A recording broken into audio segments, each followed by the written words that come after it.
Добар ден, почитувани. Стартува уште едно ново издание на маратонското Отворено студио 1.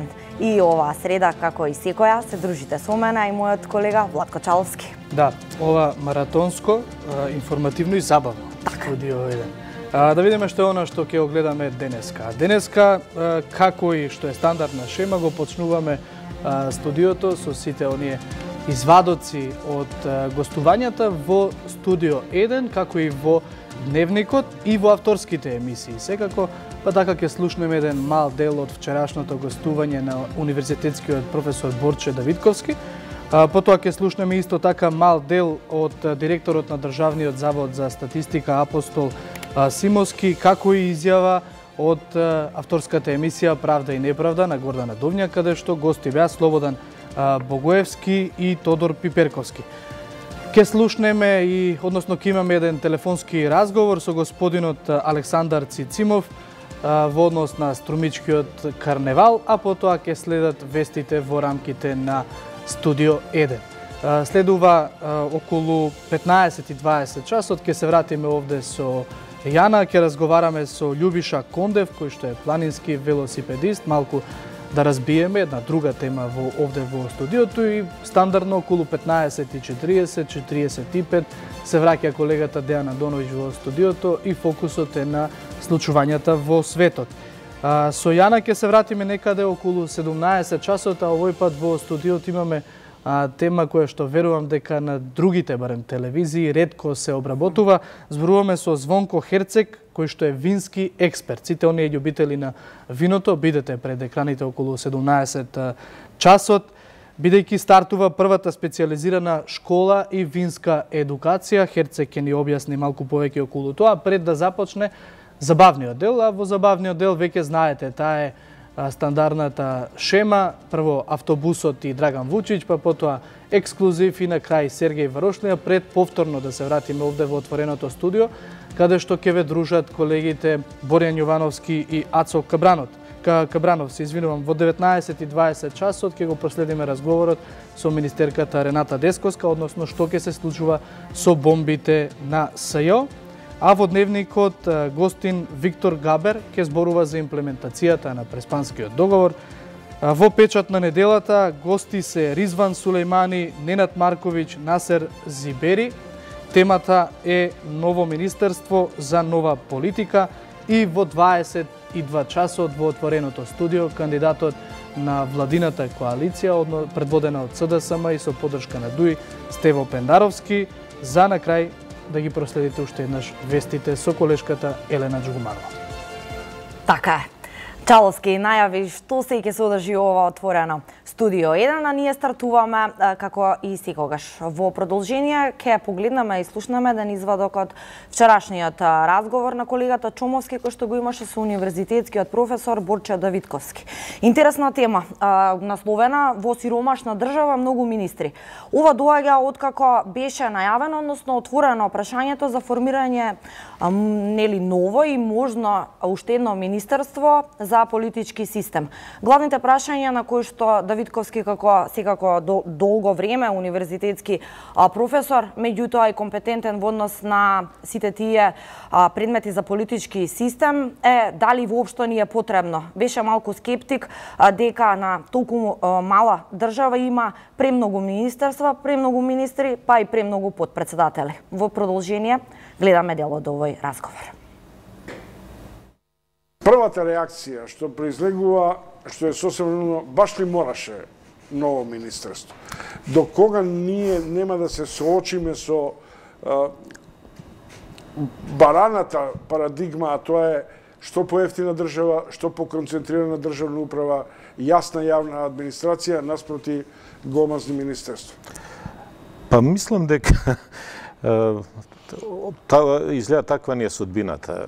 Верувајте, уште 98 владата, тоа кој имаше 28 членови, понатака потоа 2002 некаде околу 22, па потоа до 25 и сега еве пак ќе се зголемува. Значи, очигледно ни е судбина да имаме африкански влади. У Африка има, они се меракли, министер за спорт, министер за младина, министер за ова, министер за она. Очигледно сме богата држава. А што имаме министри, тука имаме и без ресор. А тоа е еден мал куп во кој најмалце тројца или четворица за странски инвестиции. Тоа е наша измишлјотина која што модерните демократи пред 40 години ја напуштија. Ние си ги задржавме министрите, уствари без ресор. И нисто и кај нас имаме повеќе подпредседатели, секаде во сите развиени земји има владата еден подпредседател, обично министрот за надворишни работи, за финансии, за полиција или она, зависно од која држава.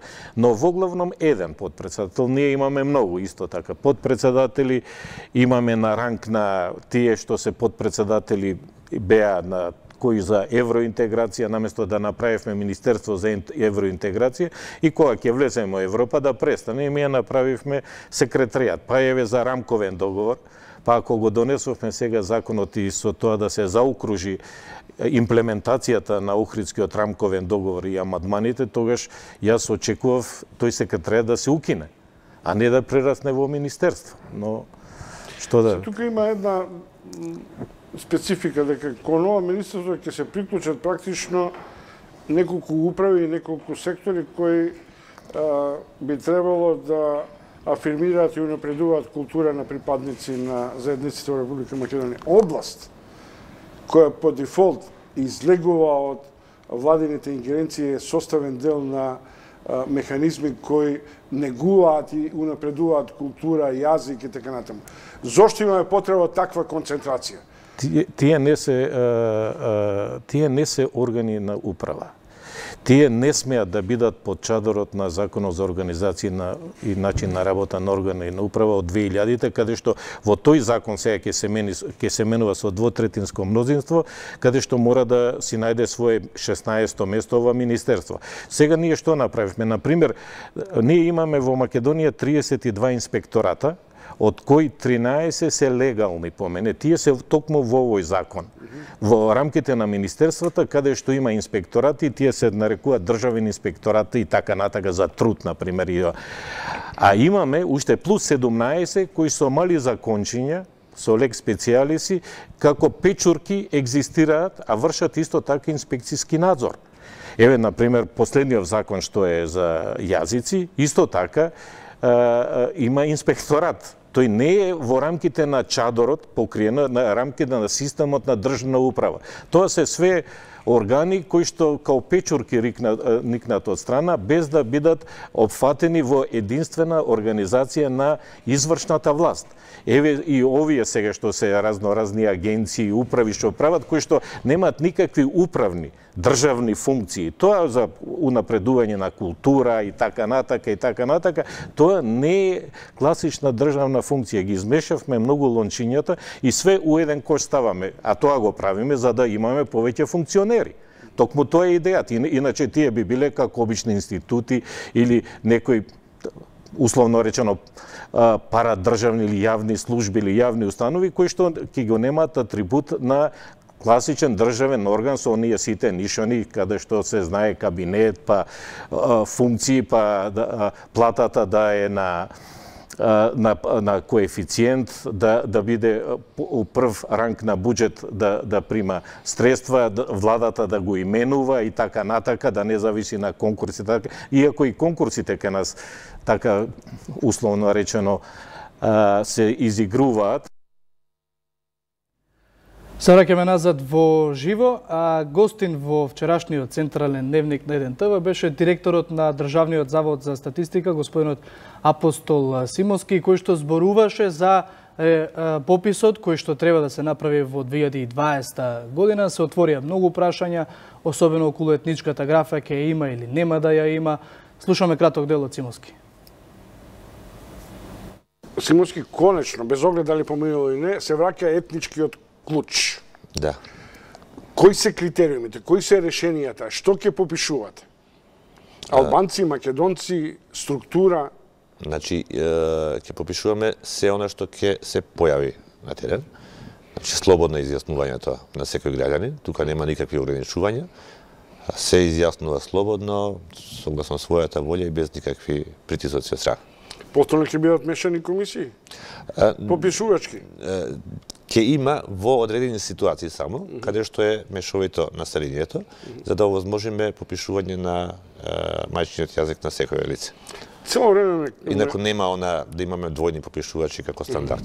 Цело време копка како во време на информатичка технологија не осмисливте концепт во кој попишувачите ќе одат на лаптоп, ќе седнат и ќе ги добиете веднаш податоците во центарот, наместо рачно да се попишуваат.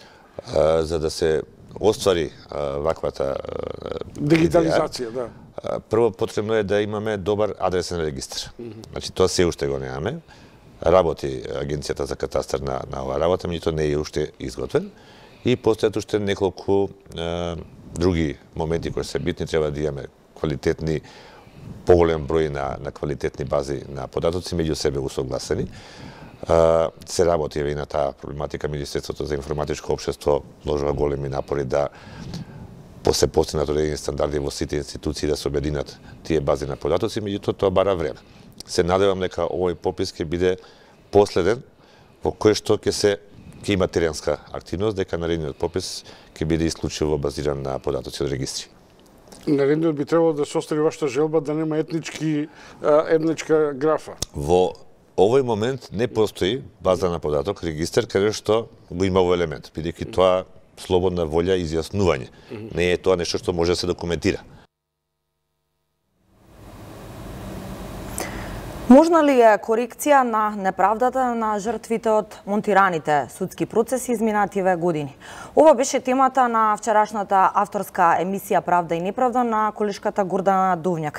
Гости беа Слободан Бугоевски, почесен председател на Комитетот за заштита на правата на жртвите, и Тодор Пиперковски, лекар кој што беше уапсен во случајот Метастаза.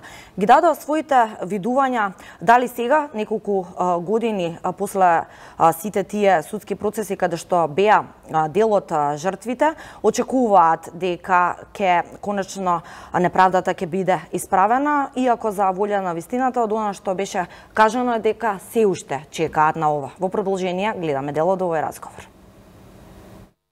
Како гледате вие од ова дистанца? Прво на начинот на кој што беа апсени тогаш голем број луѓе, еден од нив бевте и вие во случајот агент, и на она што сега се случува. Има ли разлики во начинот на однесување и на судот и на обвинителството? Навидом има разлики, и тоа огромни, но тоа е само површинската слика. Разлика има во тоа што луѓе за кои на голем екран ги гледавме сите криминали што ги работеле изминатите 10 години од претходниот режим, сега се прогласуваат угледни бизнисмени, па не смеат да лежат во притвор, па фирмите ќе им пропаднели и така натаму. Значи, еден сосема поинаков однос, за разлика од периодот кога тие исти луѓе беа власт во Република Македонија, поточно зборам за фамилијата Груевски, Мјалков и тие околу нив. Тој парадокс, но во суштина нема разлика. Заради тоа што и тогаш, и сега не е постапувањето соодветно на поимањето на правото и правдата.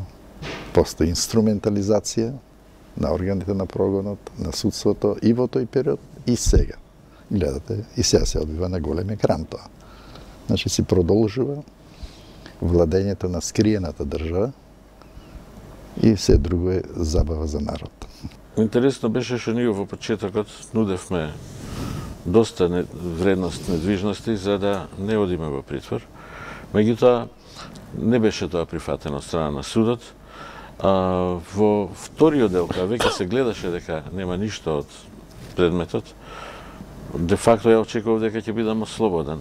А знаете зашто? Заради тоа што обвинителот, Златко Биков се вика, кој што фактички сите поднесоци од неговото првично обвинение кажува крив си заради ова, не му е нешто јасно. Кој ќе донесете докази дека апсолутно немате допирна точка, тоа се чврсти докази од институции, не сте биле тука, да кажеме, на одмор сте били во тој момент. Сето тоа Он ги прифаќа, да кажем, сите предлози и на крај адвокатите викаат зашто не го ослободиш. Јас бев присуден кој рече дека ако еден ослободил, ќе пропаднал предметот за сите. Па сега дали треба неправда да правиме према еден за да не пропаднал некој предмет? Најголемиот дел од тие случаи завршија со условни Најголем казни? дел завршија со условна казна. Дали неколку души може да имаше со казна затвор да продолжат. Не повеќе од лекарите, да кажеме, од 3-4, не верувам повеќе. Беа можда околу 20 или 25 можда бе лекари, така.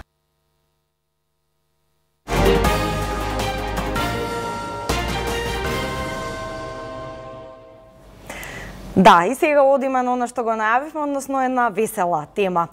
Денеска започнува Струмичкиот карневал, нешто што верувам долго го чекаат струмичани, секако и сите граѓани на Република Македонија.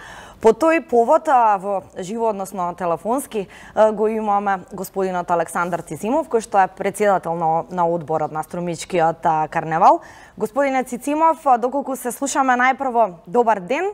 Како што кажав, од денеска и официјално започнува Струмичкиот карневал, па ајде, колку време се подготвувавте, со што започна всушност и што се ќе биде предвидено во програмата? Добар ден и од моја страна. Благодарам за поканата да информираме македонската јавност за случувањата од Струмица. Како што рековте, денеска во 12 часот на свечен начин со интонирање на карневалската химна и подигнување на знамењата на државното знаме, знамето на Европската унија, знамето на ФЕК и се разбира карневалското знаме, градоначалникот го предаде клучот на градот на карневалистите, со што оваа недела со Струмица ќе управуваат карневалистите. Од своја страна тој кажа дека со гордост го предава клучот на карневалистите, бидејќи тие докажаа дека се добри управувачи со градот и направиле за градот да се чуе надалеку, да биде присутен во сите светски медиуми и за Струмица да чует навсекаде. Ние исто така од своја страна ветивме дека и годинава ќе управуваме со градот онака како што знаеме, со отворено срце ќе ги пречекаме сите наши гости кои се многубројни, како оние што ќе учествуваат во карневалската поврка, така и оние што како посетители ќе ја следат. И ветивме дека и годинава ќе приредиме едно незаборавно доживување за сите нив. Значи, исто така ме прашавте што ќе се случува деновиве покрај овој настан денеска на кој свечено започна овие карневалски денови. Утре вечер имаме отварање на изложба на фотографии од минатогодишниот карневал. Потоа е познатиот концерт под маски на музичкото училиште, кој што е еден невиден настан и за кој не само што се бара карта повеќе, него тоа ќе во година за прв пат ќе има 2 изведби поради големиот интерес и исто така и за двете представи нема карти, се бара карта повеќе, една многу убава манифестација поврзана со Струмичкиот карневал. Веќе во петокот пристигнуваат гостите од странство, кои годинава доаѓаат во голем број, колку што ни возможуваат сместувачките капацитети кои се исполнети до максимум. Над 650 гости од странство доаѓаат и тие сите ќе земат учество во борката. Вечерта ќе имаме карневалско парти за сите нив заедно со Струмичките карневалски групи, а во хотелот Сириус ќе се одржи познатиот VIP маскенбал, кој ќе биде и на некој начин свечено отварање на карневалската поврка, ќе бидат избрани принцот и принцезата кои што ќе го предводат дефилето во сабота навечер на интернационалната карневалска вечер. Еве веќе ја најавив, интернационалната карневалска вечер ќе биде во сабота со почеток во 18:30 часот. Потоа, по завршувањето на поворката која се очекува да биде некаде меѓу 11 и до полнок, во тој период забавачи. Потоа продолжува забавата низ целиот град по кафулињата, дискотеките и нотните клубови, нешто по што струмичкиот карневал е надалеку познат. Во недела е традиционалниот детски карневал по повод Прочка, спонтан карневал, исто една голема карактеристика за Струмица, бидејќи по традиција спонтано сите родители ги маскираат своите мали деца и излегуваат на градското корзо, каде што има пригодна програма. Во понеделник е одбележувањето на чест понеделник, традиционален празник на струмичките занаетчии, кога по повод чест понеделник на центарот се вари граф во Джиновски казан, каде што сите граѓани ќе имаат можност заеднички да го честуваат овој празник. Вечерта во понеделник имаме и културна програма. Тоа е отварање на фестивалот на карикатура и афоризам со вечна тема карневал и еротика. Исто така во вторник навечер, кога е традиционалната вечер на струмичкиот карневал, ќе биде доделувањето на наградите на најдобрите и карневалска забава под маски на градскиот плоштад, каде што ќе направиме реминисценција на традиционалниот струмички карневал, бидејќи поради големиот интерес на странски групи и граѓани, интернационалната вечер ја поместивме во сабота навечер, а карневалската недела завршува во среда со презентација на примерскиот ручен и враќање на клучот на градот на градоначалникот. Значи, тоа се сите случувања што ќе се случат во Струмица за оваа карневалска недела. Цимов, правите ли евалуација после карневалот? Од каде се доаѓаат луѓе? Извештај, анализа. Од каде се доаѓаат луѓе во Струмица за овие денови? Апсолутно ние не би биле толку успешни ако веднаш после карневалот не направиме анализа на се што било добро, но уште повише на она што не чинело и се трудиме веќе наредната година тоа да биде исправено. Значи, последниве години интересно е да се спомене дека е неверојатен интересот на нашите гости од Бугарија. Значи, минатата година имавме известување од граничната полиција дека вечерта имало околу 7000 премини. Значи, тоа е една огромна бројка што покажува дека струмичкиот карневал не само што е магнет за граѓаните на Македонија, туку и за околните држави. Знаеме дека ни доаѓаат гости од соседна Грција. Така да Струмица станува препознатлива по струмичкиот карневал. Ако ги пратите веб-сајтовите и Facebook, ќе видите дека со суперлативи сите тие зборуваат за него. Така е, господине Цицимов, ние ви благодариме за издвоеното време и за овој краток телефонски разговор и толку обемно што не информиравте за сите денови програмата на Струмичкиот карневал. Секако ви посекуваме успешен фестивал.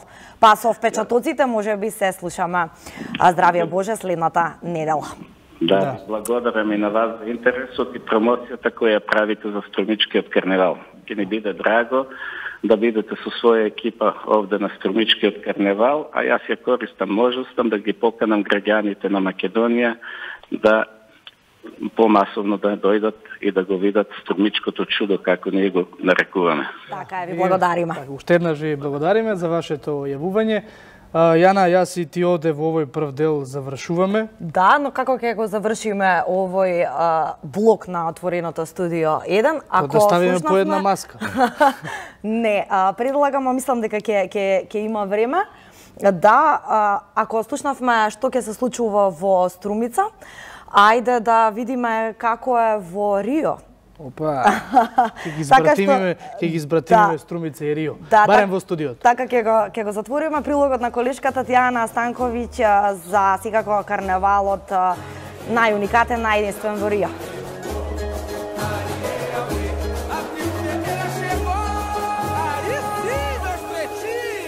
Шарени костими, танцување на улиците и звукот на самба.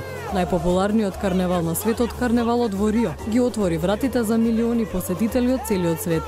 Оваа година покрај традиционалните костими со пердови, голем дел од учесниците се маскираа и бразилски политичари, представувајќи го низ сатира корупцијскиот скандал што ја потресе власта во земјата. Во манифестацијата учествуваат вкупно 14 училишта за самба, кои ќе се надпреваруваат за карневалската титула на стадионот познат како Самбадром. Секоја школа има 4000 танчери, свои посебно украсени джиновски сплавови на кои танцуваат и 75 минути за своја точка. Атмосферата е прекрасна. Чувствувам адреналин. Ова е среќа која не се опишува со зборови.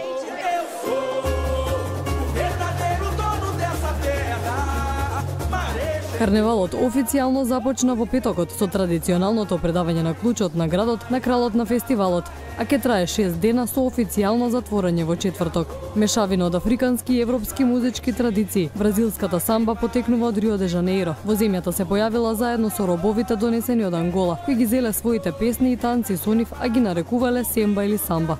Нивниот танц ја славел плодноста, но во североисточната бразилска држава Баија, каде што завршиле повеќето робови, танцот станал и составен дел од верските церемонии.